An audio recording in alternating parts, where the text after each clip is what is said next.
You're listening to The Heart of You on Paris Underground Radio. For more great content, please join us on Patreon. You are listening to Paris Underground Radio. My name is Annette Deleu, and I am the host of The Heart of You. Welcome back to The Heart of You. In today's episode, we're going to talk about what it means to love yourself. Have you ever really asked yourself what that truly means to have self-love? If you haven't, then now is the time to start. It always used to drive me crazy whenever somebody would say, "Oh, you just need to love yourself," because I never knew what that meant. And this is something that I talked about in the first episode of this season about codependency. And there is a small part of that episode where I talk about self-love and what it means to have self-love and going into the shadow work and the work on your belief systems and the negative self-talk. After I re-listened to that episode while I was editing it, I realized that the self-love portion of that episode really needed its own episode, because all of those things that I talked about in the codependency episode absolutely apply to your own self-love. We're going to dive a little bit deeper into all of those tools and all of those ways in which you can start loving yourself more right now. You might look on Instagram and see the hashtag self-love absolutely everywhere. I myself use it. You might see things like people going to spas or getting manicures and pedicures or getting their hair done or buying a nice new pair of shoes or whatever it happens to be. And those are all really wonderful things that could make you temporarily happy and therefore be in that loving space. But that's the key. Those are just temporary fixes. And actually, I sort of throw all of those things in the category of self-care. And that is exactly what it is. You're taking a moment out of your day to go to the gym, to go get your hair done, to whatever it is that you need to do for yourself. That is what you were taking time out to do, and that is self-care. Self-love is completely different. It's not about necessarily doing things for yourself, taking time out of your day.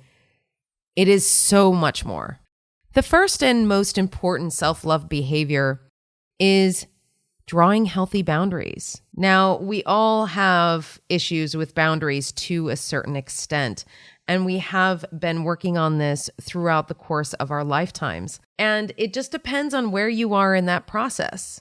Are you able to draw healthy boundaries, first of all? Meaning that if there is some sort of behavior that's happening within a dynamic and it's a behavior that you prefer not to have in your energy, in your energetic field, do you draw that boundary and say, okay, you know what? I'm not going to spend time with this person while they are in this particular energy. Do you keep that boundary? Do you allow that boundary to be crossed? Do you give in after a period of time of somebody coercing you or asking you, oh, hey, come on, I really want to spend time with you, even though you know that in this particular moment in time, it's not the best thing for you?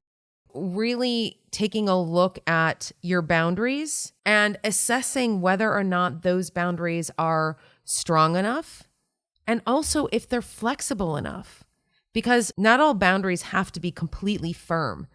They can have a little bit of wiggle room depending on what happens to be going on, but it is about being in touch with your intuition and your inner self enough to know when it is the right time to engage with somebody or engage in a situation and when it's time to withdraw your energy. A really simple and good example of this would be if you're having a romantic relationship with somebody and you find that you are, let's say, texting them much more often than they text you. And you'll text them and they'll wait days before responding to you or weeks before responding to you.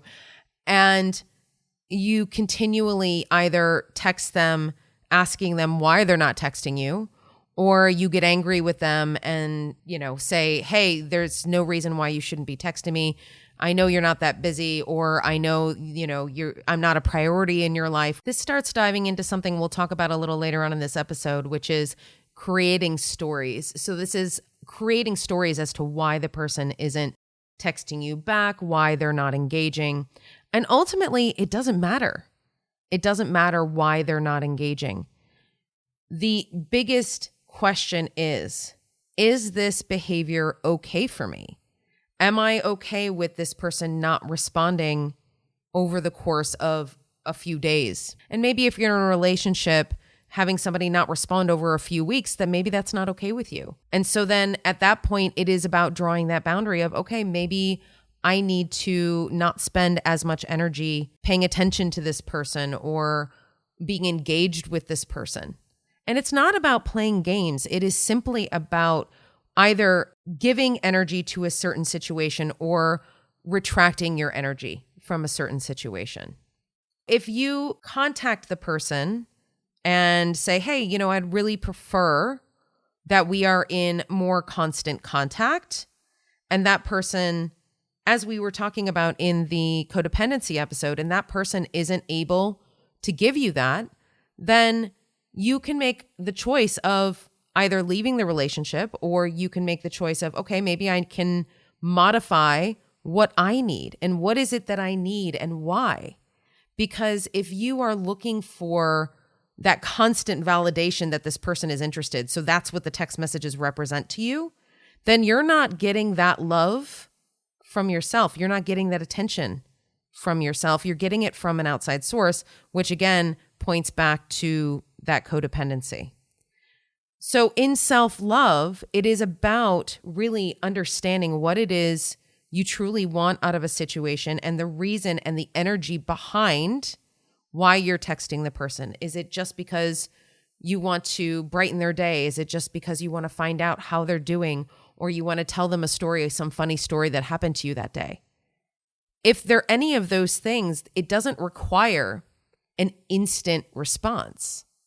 So if you are looking to a particular situation to elicit a certain reaction, that is not loving yourself.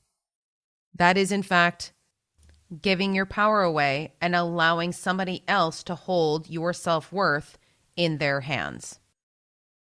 One of the reasons why I did think this was an important episode to do very shortly after the codependency episode is because there is a lot of overlap here.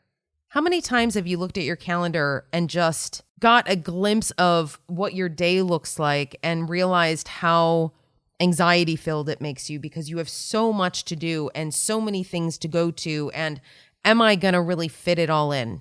That is not self-love, because self-love looks like giving yourself room to breathe if you need that room to breathe.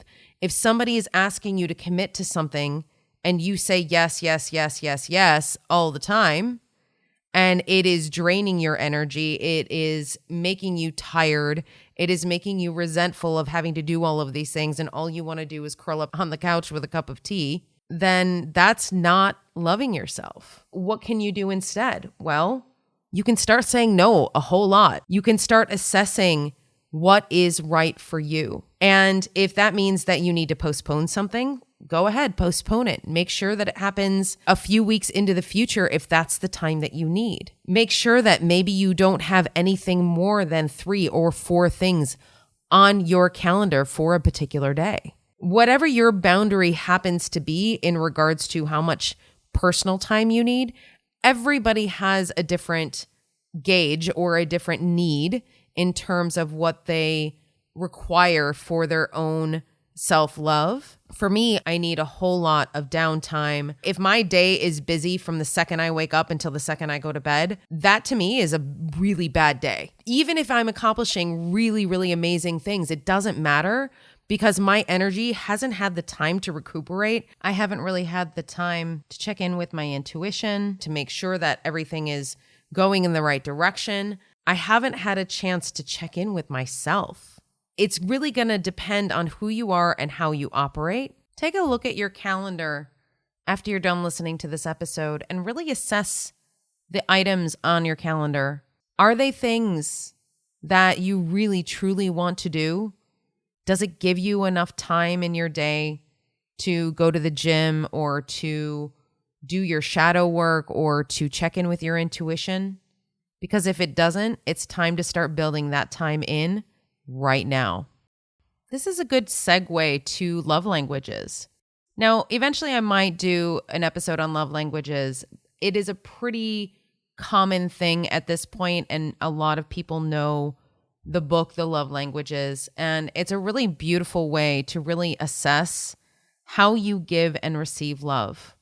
As I mentioned in the previous episode, my top love language for receiving is quality time. So if I turn that love language back on myself, how do I feel the most whole and the most happy? Is when I'm spending quality time with myself. So find out what your love language is and how you receive love. And then start doing that one thing for yourself. And then likewise for the love language you have for giving love, the thing that you absolutely adore in terms of giving love. It just lights you up inside and makes you feel really good. Start doing that. So if it happens to be gift giving, give a random gift to a friend who wasn't expecting it, or give a gift to yourself. Or if it's acts of service, go and volunteer somewhere, a place that you really believe in and are really passionate about the cause. All of these things can really contribute to your own self-love. A really big portion of self-love has to do with introspection. And so we're going to cover a lot of different ways in which you can go within and start cultivating that self-love. The first part is sort of the easiest to identify, but it is often the hardest to change, which is your own self-talk. How often are you speaking to yourself in your own mind and saying words of love? Or are they words of hatred? Would you say these things to a friend that you really love? Write down some of the thoughts you have and some of the feelings or phrases you have that go on in your head about yourself. When you walk by a mirror, do you look at yourself with joy and with love? Or do you hone in on the one flaw that you always hate about your face or your body? Are you constantly saying, oh, I should have done this, or God, I was so dumb. I can't believe I did that. And oh gosh, are you constantly saying those things? Because if so, it's time to start changing that script. The way that you can start doing this is, like I said, write those things down as the thoughts come to you. And I want you to stop and think to yourself, cancel and clear that thought from my energetic field. And then I want you to replace that thought with something else that is positive. So if you are looking in the mirror and you don't like a particular part of your body, instead of looking in the mirror and honing in on the negative, I want you to look in the mirror and look at your positive attributes, all of the things that you love about yourself. And if you're having a hard time finding out what those are, then you simply just call in the willingness. Say to your angels and your guides, I'm calling in the willingness to love myself and to find beautiful things about my body and about my person. And watch as the script in your head starts shifting and changing. Yes, this takes quite a long time because if you think about it, however old you are, if you have never done this before, you are essentially working with however many years you've been alive and conscious, that many years of negative self-talk and of not loving yourself. So give yourself a little bit of a break, have some patience, and start doing it today. That's something you can start doing right now because all of the rest of the deep diving that we're going to do coming up shortly, that can be a little bit more work. It can be a little bit harder. But it's also going to really help with your dialogue, with your inner dialogue. Whether you live in France or whether you're just trying to learn French, sometimes navigating the nuance of the vocabulary can be daunting. Navigating the French is a podcast that explores each one of these nuances that will help you integrate the language into your everyday vocabulary and help you understand the history of that word or concept. Emily Monaco is a delight to listen to. So head over to Paris Underground Radio, Navigating the French. We will be right back with the Heart of You after a word from our sponsors. Welcome back to the Heart of You on Paris Underground Radio.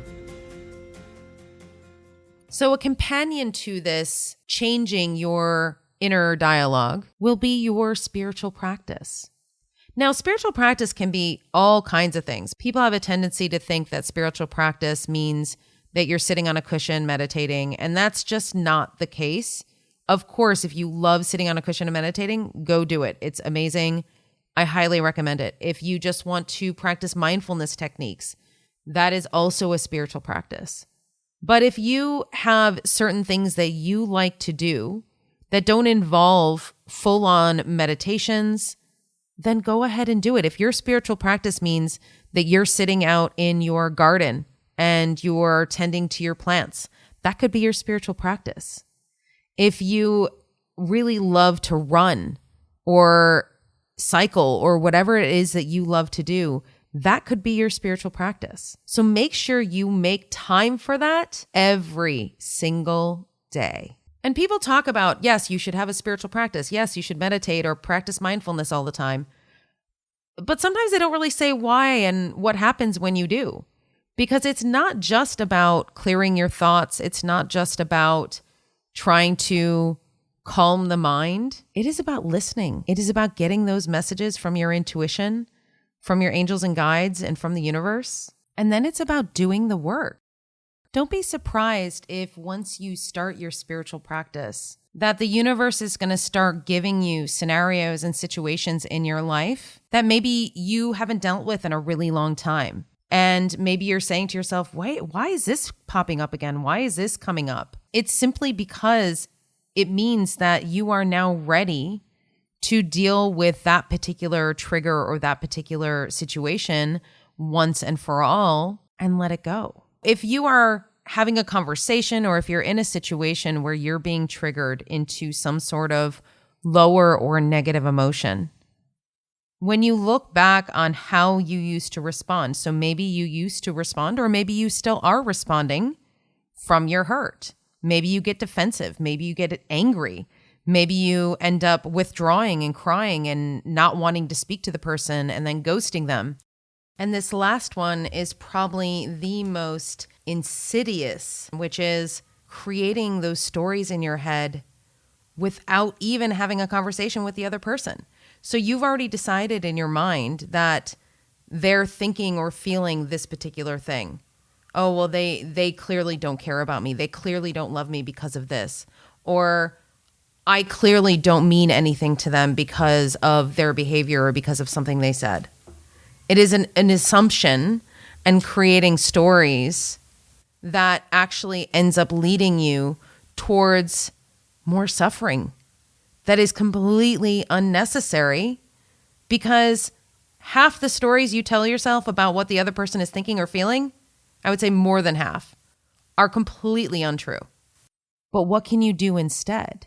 Well, you can simply understand that the other person is operating from their wounding. And not knowing what exactly they are dealing with internally, you can then decide that you're not going to take it personally. You can decide that that trigger that just happened has nothing to do with the other person, but it has to do with you. So let's say somebody says something to you and it really triggers an emotion of sadness or feeling not worthy. It's not about going back and lashing out at that other person. It's about looking within and saying, oh, okay, so I'm feeling really unworthy and I'm feeling really sad about that. Where is that coming from? And why am I feeling that based on what this person said? And that's where going inward can really just work miracles on your relationships. Because then you can look at the other person and say, okay, cool, they're operating out of their wounding, but I am not anymore. I have now discovered why I am reacting the way that I am in the face of this particular situation. And now I can choose to respond differently. Now, this does not mean that you ignore those emotions that you are having. It means that you face them head on. You look at them and you say hi to them. And this is part of what shadow work is. I really love to take my clients through this portion of their emotions, because what you can do is you can imagine a personification of that particular emotion standing right in front of you and have a little conversation. Talk to them.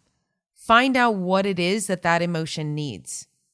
Because the more you integrate and the more you are sort of making friends with those emotions, the more you can integrate those emotions and understand that, hey, yeah, I understand that my wounding has been triggered, but cool, I understand what I need now and I need to go give that to myself.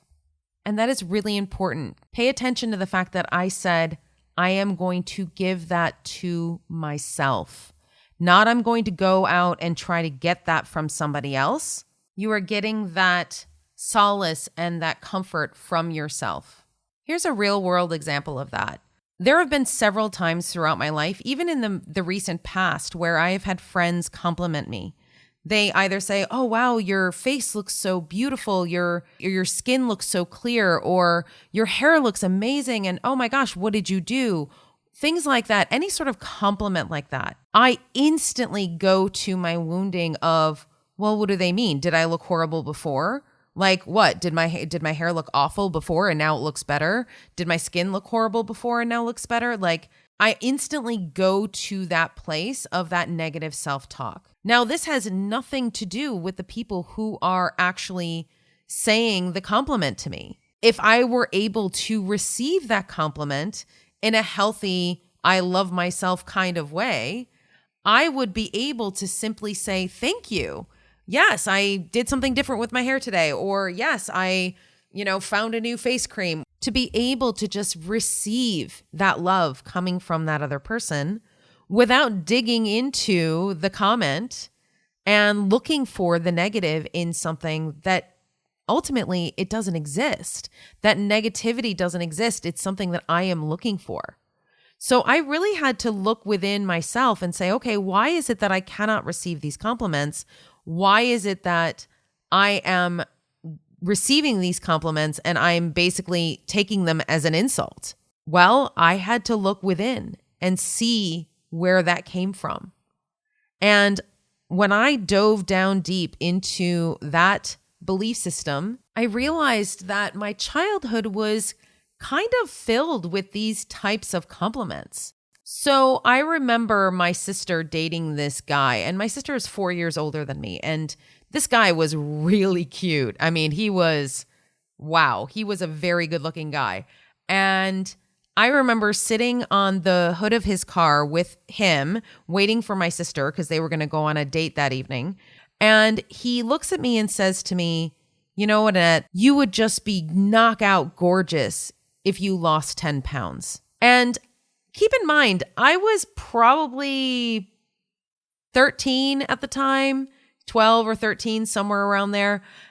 When you're in middle school, we're all awkward and weird looking and, it's not a fantastic time for most of us. And of course, I have had struggles with my weight my entire life. It's something that I've talked about openly. And quite frankly, I looked up to this guy because I saw him as sort of the stereotype of the type of guy that I would want to date when I got older. So I was actually really excited. I was like, oh, cool. I could be really beautiful if I just lost these 10 pounds. But see how I grabbed onto that? I grabbed onto that negativity that, oh, you would be beautiful if. Not you are beautiful. You would be beautiful if. So at that moment, I was like, cool, okay, if I just lose 10 pounds, I'll be beautiful. And I was never able to lose those 10 pounds.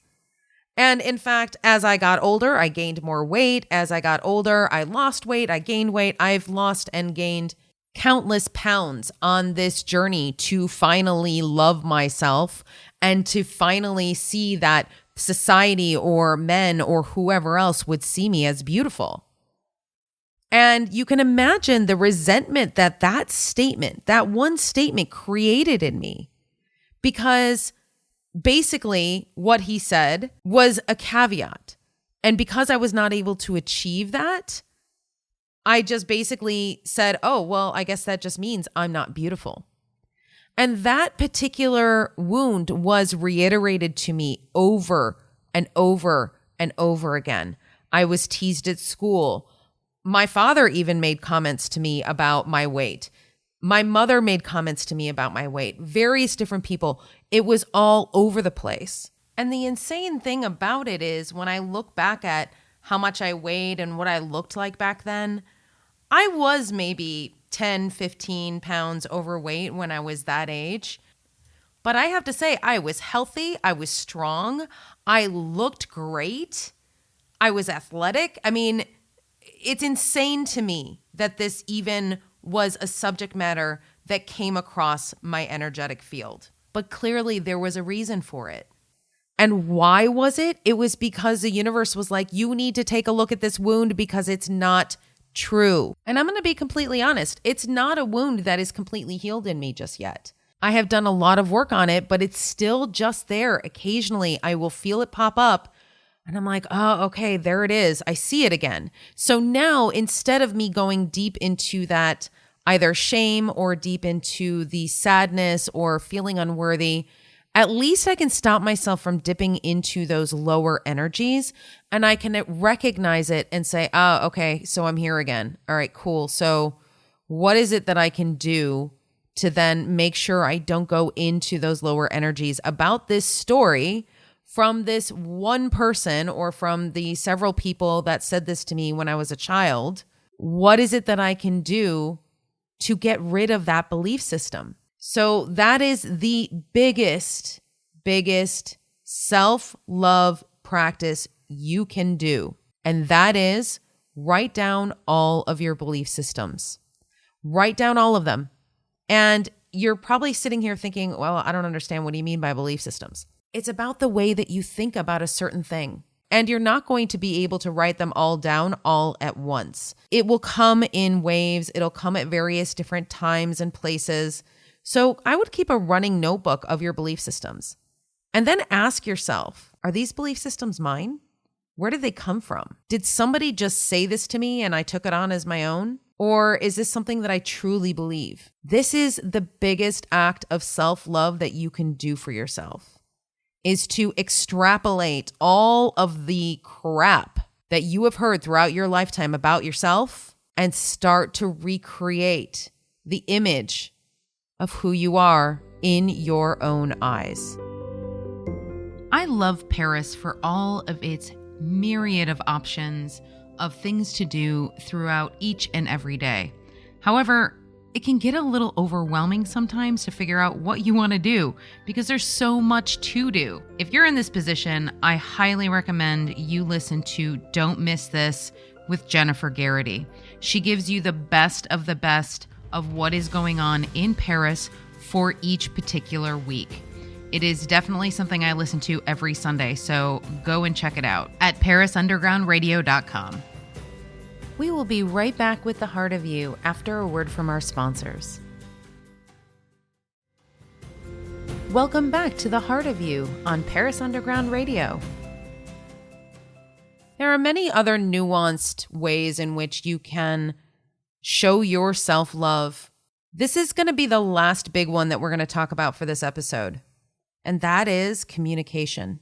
Communicating what it is that you need, communicating what it is that you want, standing up for the things that you believe in that are your belief systems, and feeling confident enough in your own voice to speak your truth.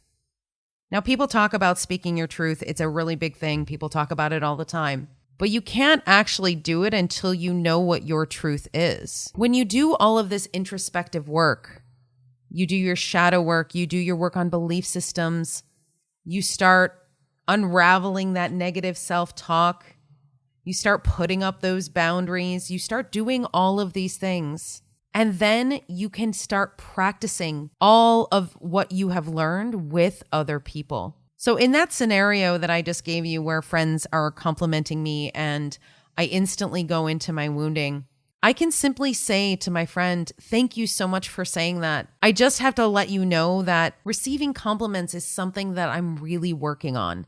That in the past, compliments have made me uncomfortable, or I end up looking at the negativity in compliments.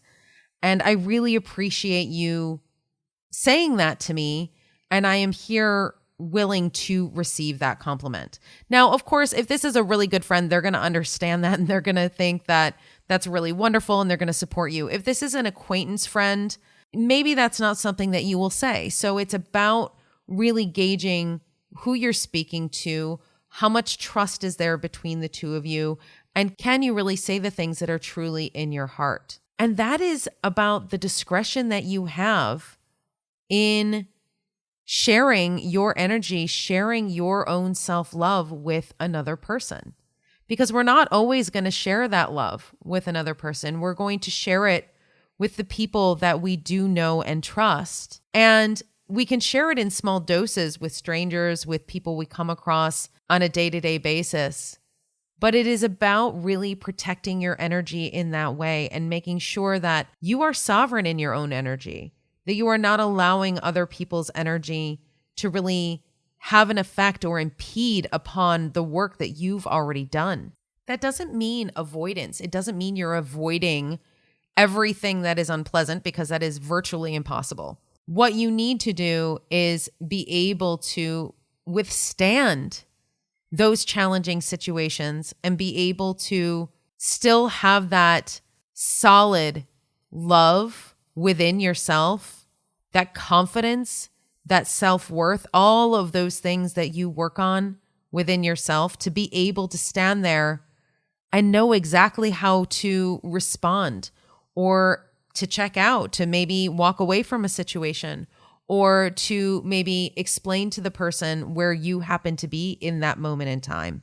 Because all of this self-love work, all of the things that we do in order to better ourselves, it's not to exist in a vacuum. It is to actually be out in the world, connecting with other people and being able to do it in an effective and loving way. Join me on TikTok or Instagram, where I am posting a whole bunch of videos regarding unconditional love, codependency, as well as self-love. And write down in the comments the ways in which you are looking at codependency in your life, or the way in which you are practicing self-love. I would love to hear from you. You can also reach me at my website if you are looking to book a session. It's infinitesoulLove.com. This episode of The Heart of You was produced by Jennifer Garrity for Paris Underground Radio. For more great content, please join us on Patreon.